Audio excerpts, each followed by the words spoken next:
பசங்களா இன்னைக்கு நம்ம பார்க்க போற டாபிக் என்ன அப்படினு பாத்தீங்கன்னா electric charges and fields. Okay, so இந்த டாபிக் அவ்வளவு இம்பார்ட்டன்ட்டா சார், இதை நம்ம கண்டிப்பா பார்த்தே ஆகணுமா அப்படின்னு கேட்டா கண்டிப்பா பார்த்தே ஆகணும். இதுக்கப்புறம் நீங்க படிக்க போற எலக்ட்ரோஸ்டாட்டிக்ஸுக்கும் எலக்ட்ரிக் கரண்ட்டுக்கும் எலக்ட்ரோ மேக்னெட்டிக் இண்டக்ஷனா இருந்தாலும் சரி, மேக்னெட்டிசமா இருந்தாலும் சரி, எல்லாத்துக்குமே கரண்ட் அப்படிங்கிற ஒரு விஷயத்தை நம்ம வந்து யூஸ் பண்றோம்ல. அப்ப இந்த கரண்டோட பேசிக் யூனிட்டை பத்தி நம்ம படிக்கணுமா? ஸோ அந்த பேசிக் யூனிட் அப்படிங்கிறது தான் எலக்ட்ரிக் சார்ஜ் அண்ட் ஃபீல்டு. சரிங்களா? அப்போ அந்த எலக்ட்ரிக் சார்ஜ் அண்ட் ஃபீல்டு அப்படிங்கிற லெசனை நம்ம கம்ப்ளீட் பண்ணாதான் மற்ற இருக்க டாபிக்ஸ் எல்லாமே நம்மளுக்கு வந்து புரியும். ஸோ ஃபர்ஸ்ட் இந்த டாபிக் பத்தி நம்ம வந்து பார்க்கலாம், மின்னூட்டம் மற்றும் மின்புலன். ஓகே, வாங்க கிளாஸ்க்குள்ள போகலாம். ஸோ எலக்ட்ரோஸ்டாட்டிக்ஸ் அதாவது நிலை மின்னியல் அப்படின்றது வந்து சொல்லுவாங்க.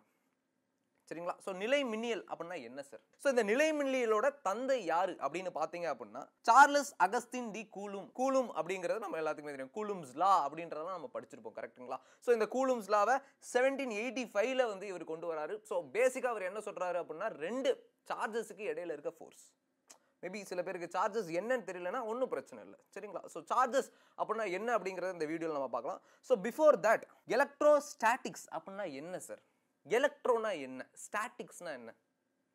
கரெக்டா சார்? ஸ்டாட்டிக்ஸ் அப்படின்னா ஸ்டேஷனரி, அதாவது நிலையாக இருக்குது அப்படின்றத வந்து சொல்லுவோம். அப்போ எலக்ட்ரோ அப்படிங்கிறது இந்த இடத்துல மின்னியல்னு கொடுத்துருக்காங்க. அப்போ மின்னியல் அதாவது எலக்ட்ரிசிட்டி நிலையா இருக்கா அப்படின்னு கேட்டால் எலக்ட்ரிக் கரண்ட் அப்படிங்கிறது ஓடிக்கிட்டு இருக்கு. இந்த இடத்துல எலக்ட்ரிசிட்டி எதனால காசு பண்ணப்படுது? So it is a basic unit. கரெக்டுங்களா? ஒரு பர்டிகுலர் யூனிட் ஒரு சார்ஜ்னால தான் சார் காசு பண்ணப்படுது.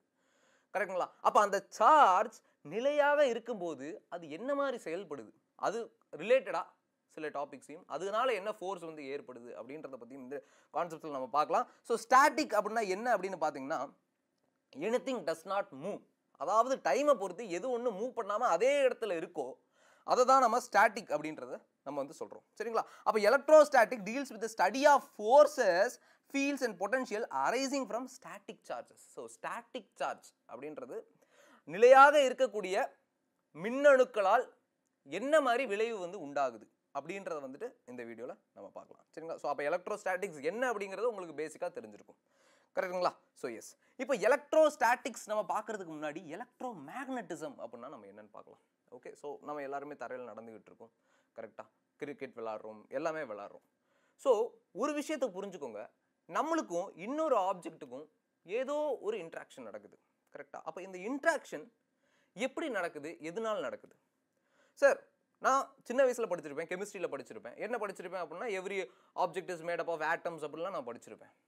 அப்போ அந்த ஆட்டமில் இருக்க பொருட்களுக்கும் என் உடம்புல இருக்க ஆட்டம்ஸில் இருக்க பொருட்களுக்கும் ஏதாவது ரிலேஷன் இருக்கா, ஏதாவது ஃபோர்ஸ், ஏதாவது ஒரு விசை நடந்துகிட்டு இருக்கா அப்படிங்கிறது இட் இஸ் எலக்ட்ரோ மேக்னட்டிசம். சரிங்களா? அப்போ electromagnetism it is a branch of physics that deals with electromagnetic force between electrically charged particles. அப்போ எப்போ ஒரு ஆப்ஜெக்டை நான் எலக்ட்ரிக்கலி சார்ஜ் அப்படின்னு நான் சொல்லுவேன். ஃபார் எக்ஸாம்பிள் இப்போ நான் ரெண்டு மேக்னெட்ஸ் எடுத்துக்கிறேன் சார். ரெண்டு மேக்னெட்ஸுக்கு நார்த் போல் சவுத் போல் அப்படின்னு சொல்லிட்டு ரெண்டு விஷயம் இருக்கு. அதே மாதிரி சார்ஜ் அப்படின்னு பார்த்துட்டோம் அப்படின்னா பாசிட்டிவ் சார்ஜ், நெகட்டிவ் சார்ஜ் அப்படின்றது இருக்கு. அப்போ எந்த ஒரு ஆப்ஜெக்ட்டுக்கு பாசிட்டிவ் சார்ஜ் அதிகமாக இருக்குமோ அதை பாசிட்டிவ்லி சார்ஜ்னு சொல்லிடுவோம். எந்த ஒரு ஆப்ஜெக்ட்டுக்கு நெகட்டிவ் சார்ஜ் அதிகமாக இருக்குமோ அதுக்கு நெகட்டிவ்லி சார்ஜ்னு சொல்லிடுவோம். அந்த இடத்துல நெகட்டிவ் சார்ஜ் வந்து இருக்கு அப்படின்னா அந்த இடத்துல பாசிட்டிவ் சார்ஜ் இல்லைன்றது அர்த்தம் இல்லை, ஒரு லிட்டில் அமௌண்ட் ஆஃப் இருக்கும். ஸோ எது அபெண்டன்ட்டாக இருக்கோ அதை வச்சு அது என்ன டைப் ஆஃப் சார்ஜ்டு பார்ட்டிகல் அப்படின்றது வந்து நம்ம சொல்லுவோம். சரிங்களா? அப்போ ரெண்டு சார்ஜ்டு பார்ட்டிகல்ஸுக்கு இடையில இருக்க இன்ட்ராக்ஷன் தான் நான் electromagnetism or electromagnetic force அப்படின்னு நான் சொல்கிறேன். சரிங்களா சார்? எலக்ட்ரோஸ்டாட்டிக்ஸ் பற்றி சொல்லிட்டு இருந்தீங்க, சம்மந்தமே எல்லாமே இப்போ என்ன சார் எலக்ட்ரோ மேக்னட்டிசமுக்கு போயிட்டீங்க. Okay, so electro magnetism is a base. சரிங்களா? So it is a branch of physics. அப்போது இதில் வரது தான் என்ன அப்படின்னு பார்த்தீங்க அப்படின்னா எலக்ட்ரோஸ்டாட்டிக்ஸ் அண்ட் எலக்ட்ரோ டைனமிக்ஸ் அப்படின்னு சொல்லுவாங்க. ஸோ எலக்ட்ரோஸ்டாட்டிக்ஸ்ன்றது இப்போ பார்க்குற விஷயம். அப்போ எலக்ட்ரோஸ்டாட்டிக்ஸ் எதை பற்றி சொல்லுது சார்? சார்ஜ் ரெஸ்ட்டில் இருக்கும்போது அதை பற்றி நான் படிக்கிறேன். கரண்ட் அப்படிங்கிறது ஃப்ளோ அப்படிங்கிறது எனக்கு தெரியும், சின்ன வயசில் நான் படிச்சிருக்கேன். அப்போ ஃப்ளோ பண்ணிட்டு இருக்க ஒரு விஷயத்த நான் எடுத்து பிடிச்சி நிற்க வச்சு தம்பி நீ என்னப்பா, நீ எப்படிப்பா, நல்ல பையனா எப்படி அப்படின்றத நான் படிக்கிறேன். ஸோ படித்து முடிச்சுட்டு அதுக்கப்புறம் உன்னை ஓட விட்டு நான் படிக்கிறேன். So that is electrostatics and electro dynamics. அப்போ எலக்ட்ரோ டைனமிக்ஸ் அப்படிங்கிறது சார்ஜ் மோஷனில் இருக்கும்போது அதை பற்றி நான் படிக்கிறது. Okay, this force arises due to electric charge either at rest. புரிஞ்சுங்களா? ரெஸ்ட்டில் இருக்கும்போதும் மோஷனில் இருக்கும்போதும் அதை பற்றி நான் படிக்கிறத நான் எலக்ட்ரோ மேக்னெட்டிக் ஃபோர்ஸ் அப்படின்றத வந்து நான் சொல்லிடுவேன். ஸோ அதில் வரதான் electrostatics, electro dynamics. So electro டைனமிக்ஸில் சார்ஜஸ் அட் மோஷன்றது இருக்குது. இந்த சார்ஜஸ் அட் மோஷனில் நான் கரண்ட் எலக்ட்ரிசிட்டி அண்ட் தென் அதுக்கப்புறம் எலக்ட்ரிசிட்டி ரிலேட்டடாக என்னென்ன டாபிக்ஸ் வருதோ, ஸோ ஏசி கரண்ட், ஸோ இது எல்லாமே நான் எலக்ட்ரோ டைனமிக்ஸில் படிப்பேன். டைனமிக்ஸ் அப்படின்னாலே எது ஒன்று மாறிக்கொண்டே இருக்கிறதோ அதை தான் நான் டைனமிக்ஸ் அப்படின்னு சொல்லுவேன். ஸோ அதெல்லாம் நான் அந்த பர்டிகுலர் சாப்டரில் நான் படிப்பேன். சரிங்களா? ஸோ இப்போது நம்ம சார்ஜ் ரெஸ்ட்டில் இருக்கும்போது எப்படி பிஹேவ் பண்ணுது அப்படின்றத நம்ம படிச்சுக்கிட்டு இருக்கோம். சரிங்களா? ஸோ ஓகே சார், இவ்வளோ நேரமாக எலக்ட்ரோஸ்டாட்டிக்ஸ் அப்படின்றது என்னன்னு பார்த்துட்டோம். எலக்ட்ரோஸ்டாட்டிக் எதனால நடக்குது, அந்த இடத்துல என்ன முக்கியமான விஷயம், சார்ஜ். கரெக்டாக? அப்போ ஒரு எலக்ட்ரிக் சார்ஜ் அப்படின்னா என்ன, அதாவது ஒரு மின்னூட்டம் அப்படிங்கிறது என்னது.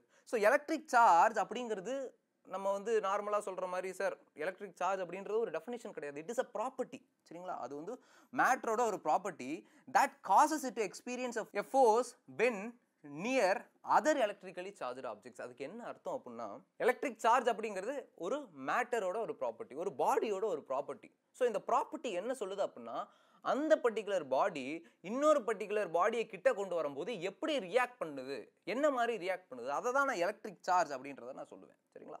ஸோ இதை தேல்ஸ் அப்படிங்கிறவர் வந்துட்டு 600 பிசி, அரௌண்ட் 600 பிசியில் ஒரு சில எக்ஸ்பெரிமெண்ட்ஸ் பண்ணி சில விஷயத்தை கண்டுபிடிக்கிறார். என்ன அப்படின்னு பார்த்தீங்கன்னா, அவர் ஒரு ஆம்பர் எடுத்துக்கிட்டார். சரிங்களா? அந்த ஆம்பரை என்ன பண்ணுறாரு அப்படின்னா, ஒரு உல் ஆர் சில்க் கிளாத் கூட ரப் பண்ணுறாரு. சரியா? ஸோ ரப் பண்ணிட்டு பார்க்கும்போது, so this is the Amber. இங்கே பார்த்தீங்க அப்படின்னா அந்த ஆம்பர் அப்படிங்கிறது இருக்குது. ஸோ இது வந்து உல். ஸோ இதை ரப் பண்ணிட்டு ஏதாவது ஒரு லைட் ஆப்ஜெக்ட் கிட்ட கொண்டு போகும்போது அது வந்து அட்ராக்ட் பண்ணுது அப்படிங்கிறத வந்து கவனிக்கிறார். Okay, very nice. அப்போ இதுதான் அந்த ஃபோர்ஸை கொடுக்குது அப்படிங்கிறது வந்து அவருக்கு தெரிய வருது. ஸோ அதனால அவர் வந்து என்ன பண்ணுறாரு, the name electricity is coined from Greek word electron. புரிஞ்சா? அப்போ எலக்ட்ரிசிட்டி அப்படின்ற வேர்டு எங்கேருந்து வந்துச்சு அப்படின்னா எலக்ட்ரான் அப்படின்றது வந்துச்சு. சார் எலக்ட்ரான்னா என்ன, எலக்ட்ரான் டினோட்ஸ் ஆம்பர். புரிஞ்சுங்களா? ஸோ ஆம்பர்லேருந்து எலக்ட்ரான், ஆம்பர் இஸ் எலக்ட்ரான், அந்த எலக்ட்ரான்லேருந்து எலக்ட்ரிசிட்டி அப்படின்ற ஒரு பேர் வந்திருக்கு. ரொம்ப ரொம்ப ஈஸியான விஷயம். அப்போது ரெண்டு ஆப்ஜெக்ட்குள்ளே ஒரு இன்ட்ராக்ஷன் நடக்குது, அந்த இன்ட்ராக்ஷனால வேற ஆப்ஜெக்ட் கூட அது வேற மாதிரி ரியாக்ட் ஆகும் அப்படிங்கிறது வந்து அந்த காலத்திலே வந்து அவர் படிச்சிட்டாரு. So it is called as electric charge. Sir இந்த எலக்ட்ரிக் சார்ஜ் அப்படின்னா என்ன, எங்கே தான் இருக்குது? ஓகே, பார்க்குற எல்லா இடத்துலையுமே இருக்குன்னு சொல்லலாம். ஃபார் எக்ஸாம்பிள், நான் ஏற்கனவே சொன்ன மாதிரி ஏதாவது ஒரு மேட்டர், ஏதாவது ஒரு பாடி நான் எடுத்துக்கிறேன்னு வச்சுக்கோங்களேன். ஸோ அக்கார்டிங் டு கெமிஸ்ட்ரி நம்ம படிச்சிருப்போம், every object in the universe is made with something called as an atom அப்படின்னு நம்ம பார்த்துருப்போம். சரிங்களா? சார் இந்த அணுக்குள்ள என்னென்ன சார் அப்படின்னு பார்த்தோம் அப்படின்னா எலக்ட்ரான்ஸ் இருக்கும். கரெக்டுங்களா? என்ன இருக்கும்? எலக்ட்ரான் இருக்கும் சார், புரோட்டான் இருக்கும் சார், அண்ட் தென் நியூட்ரான் இருக்கும். கரெக்டுங்களா? அப்போ எலக்ட்ரான், புரோட்டான், நியூட்ரான். அப்போ இந்த புரோட்டானும் நியூட்ரானும் நியூக்ளியரில் இருக்கும், எலக்ட்ரான் வெளியில் ஜாலியாக அப்படி சுற்றிக்கிட்டு இருக்கும்.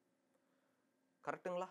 ஸோ சார்ஜ் எதுலேருந்து வருது அப்படின்னா, இந்த எலக்ட்ரான் எனக்கு நெகட்டிவ் சார்ஜை கொடுக்குது.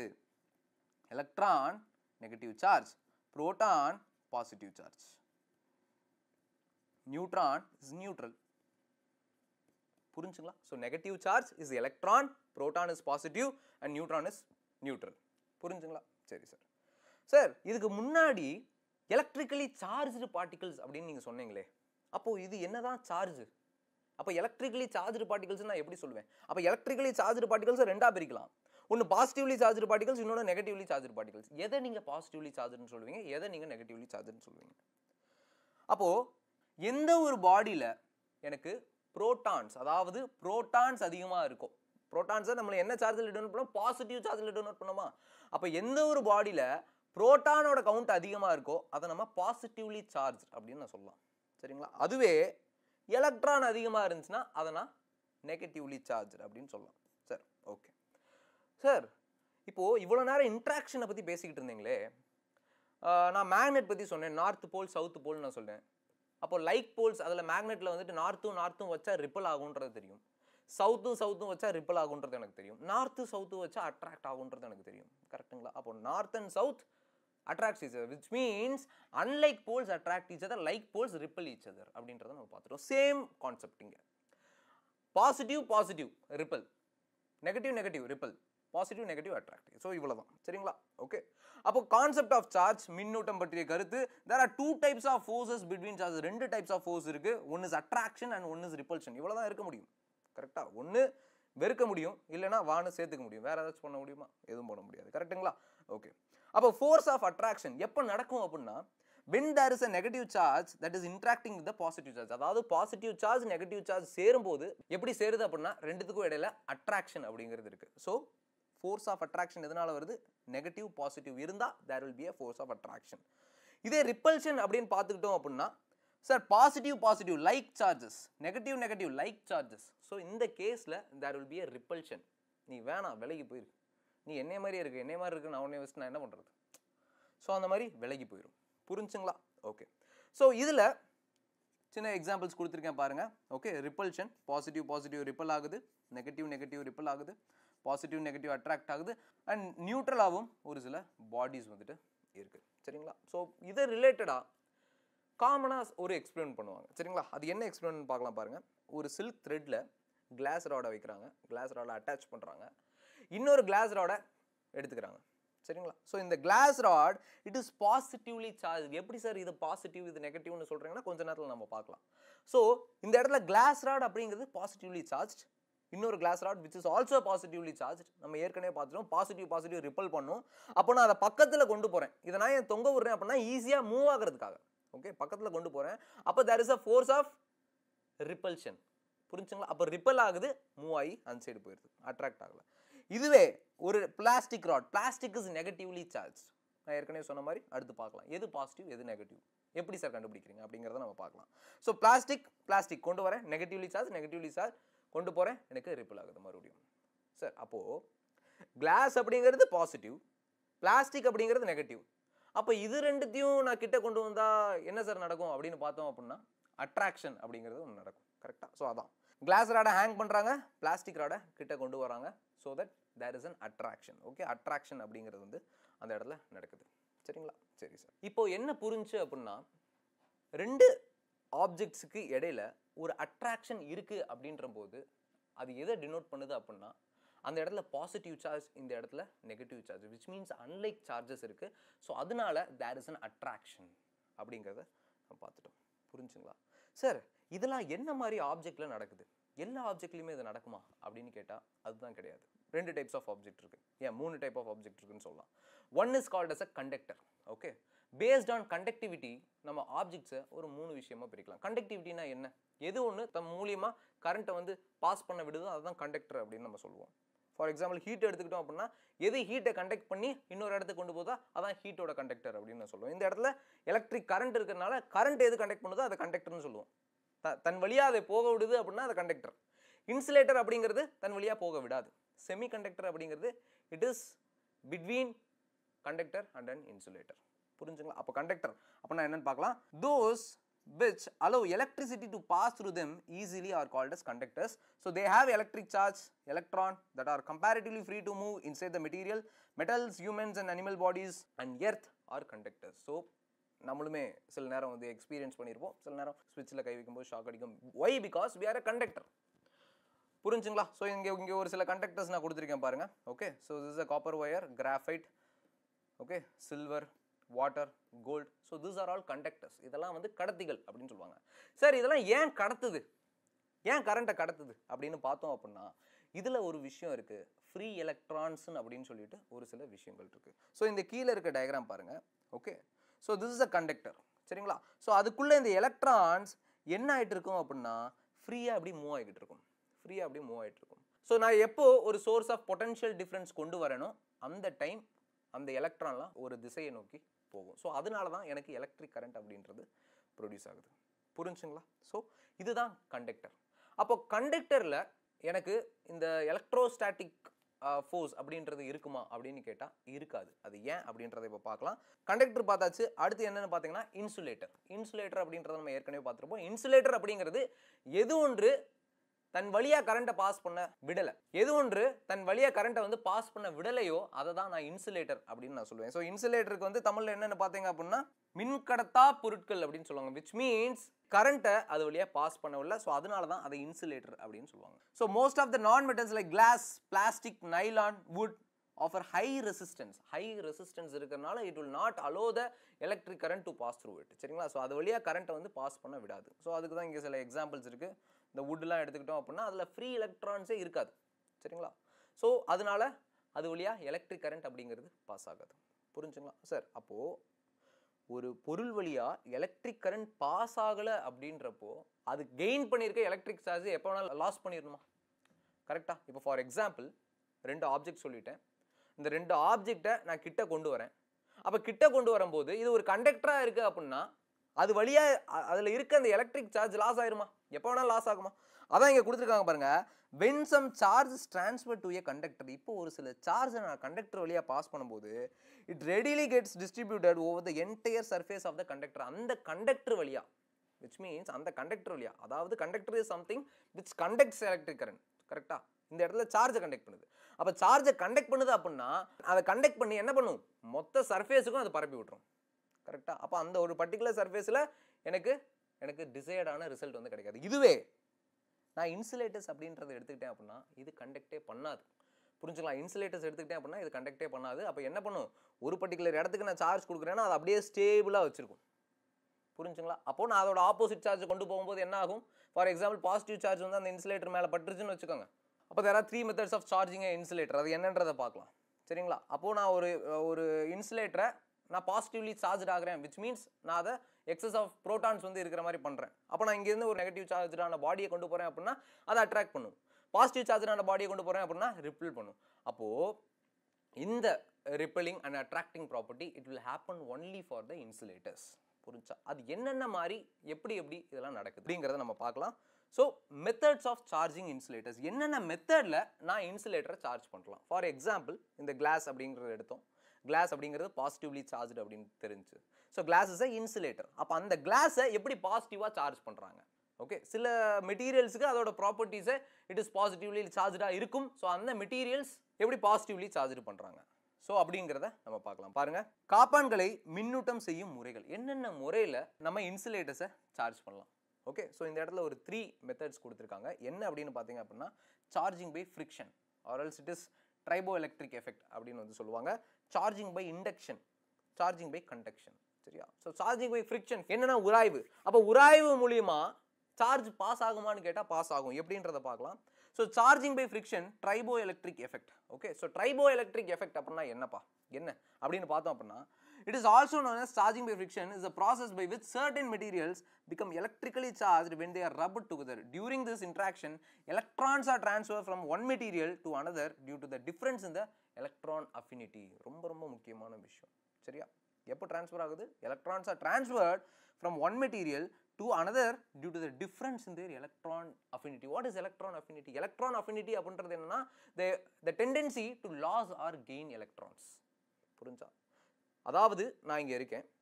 If I have the tendency to accept electrons I will become negatively charge. நான் வந்து எலக்ட்ரான்ஸை வாங்கிக்கக்கூடிய தன்மை இருக்குது அப்படின்னா நான் வந்து நெகட்டிவாக சார்ஜ் ஆயிடுவேன். சரியா? அப்போ அவர் என்ன சார்ஜ் ஆயிடுவார்? பாசிட்டிவாக சார்ஜ் ஆயிடுவார். அவ்வளோதான். Is having the ability to loss electrons.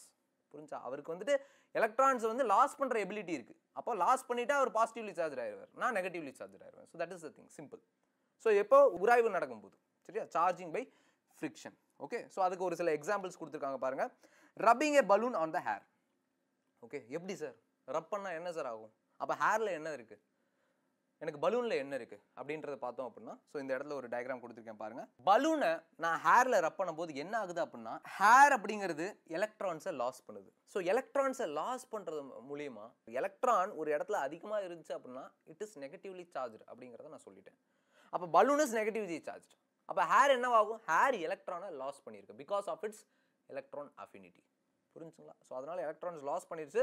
So hair is positively charge. இப்போ நான் ஏதாச்சும் ஒரு பாசிட்டிவ் சார்ஜ் ஆப்ஜெக்டை பலூன் கிட்ட கொண்டு வந்தேன் அப்படின்னா இட் வில் அட்ராக்ட்.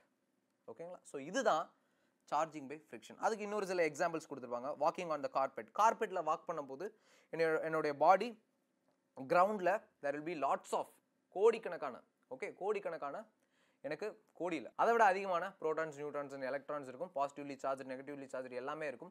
ஸோ இந்த கார்பெட் வழியாக நான் நடக்கும்போது என்னுடைய பாடி நெகட்டிவாக சார்ஜ் ஆகிக்கும். அப்போ நான் போய் தொடும்போது இந்த எலக்ட்ரான்ஸ் அது வழியாக ட்ரான்ஸ்ஃபர் ஆகி கிரவுண்டுக்கு போயிடும்.